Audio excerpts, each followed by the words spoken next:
Professor Yui here. There's going to be spoilers ahead, so make sure you have read the latest chapter, chapter 997, before watching this video. Well then, let's jump straight in. Customers. At the end of the last chapter, Sanji heard a woman and a man's voice, who I thought was Orochi. Well, now we know who those voices belong to, and boy was I wrong. They were Black Maria's underlings, who did a little roleplay to lure Sanji into a trap, which he magnificently fell for. He kicked the door to the room, and got caught in some sort of a spider web, presumably created by a devil fruit ability. We don't know whose ability it is, but it's most likely one of the underlings. In One Piece, there have been a lot of characters who act in pairs because their abilities complement each other very well. For example, in Baroque works, everyone partnered up according to their ability synergy, while in Dressrosa, Baby 5 and Buffalo teamed up for the same reason. Therefore, one of the two underlings who lured Sanji into a trap has a spider smile fruit, while the other has an ability that complements it. Of course, this might not be the case, and Black Maria might be the one who has the spider abilities. This would be fitting as well, because Black Maria seems like the type to seduce and lure her targets in before dealing the finishing blow, like a spider. This would also explain how Sanji wasn't able to break out of the webs easily, which he should have been able to do if it was one of the underlings' abilities. Anyways, no matter whose ability it was, Sanji's in quite a predicament since he doesn't fight women, and since he already seems to be love-struck by Black Maria. Zoro. In previous chapters, Zoro and Drake were desperately chasing Apu to get the antidote, but it turns out Drake was the only one fighting Apu directly for it, one-on-one. Drake seemed to have the upper hand against Apu, but it didn't matter because Zoro just suddenly went all serious mode and cut Apu, defeating him with one strike and getting the antidote. Since they're all part of the worst generation, you'd think that they are more or less the same power level, especially considering Apu was a captain, but no. It also didn't seem like Apu just took a shallow cut and he let go of the antidote in his hand. He got utterly demolished by Zoro in that one strike and lost his consciousness. It's really scary to see how strong Zoro has become, and I don't think we've even seen what he's truly capable of yet. He didn't call out the name of his move, and this doesn't happen often, so it might be because of an important reason, but judging from his form, it was probably a one-sword Iai style. Anyway, seeing how the antidote was retrieved so easily by Zoro, Queen tried to shoot Chopper and Apu, but of course, Zoro was having none of it, and slashed his machine gun in two.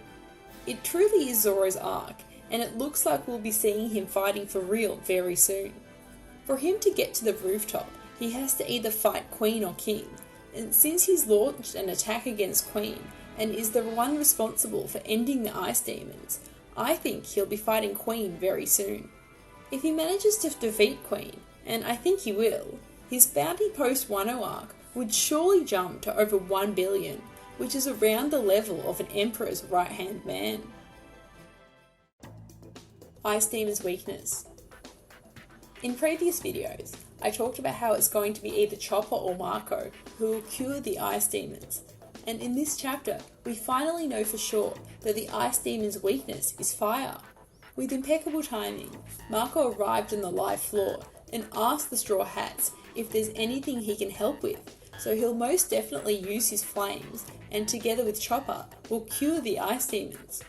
Chopper said that he'll cure both enemy and allies, and given how Queen has treated the Beast Pirates here, it's highly likely that pretty much everyone on the live floor will help the Straw Hats and turn on Queen once they're cured. Tremors in Onigashima. Onigashima was hit by tremors, and everyone on every floor was experiencing the shakes. The Heart Pirate submarines became unable to land in Onigashima due to the tremors, and when Yamato, Shinobu and Momonosuke went outside of the castle, the sea was completely gone. It was then revealed that the tremors and sea disappearing was because Onigashima was flying into the sky, which is Kaido's doing as mentioned by Yamato. During all this, someone, presumably a member of the Beast Pirates, said that this is the first time something like this happened. so this is probably the first time Kaido has ever lifted a whole island to the sky. Kaido is planning to drop the whole island onto the flower capital, which would obviously kill an insane amount of people due to the fire festival being held right there at the moment, so there's kind of a timer in place. Can Luffy and the others defeat Kaido before the island reaches the capital? Or actually, since the island is floating, Law might be able to do something with his room, but I think a whole island would be too big for that.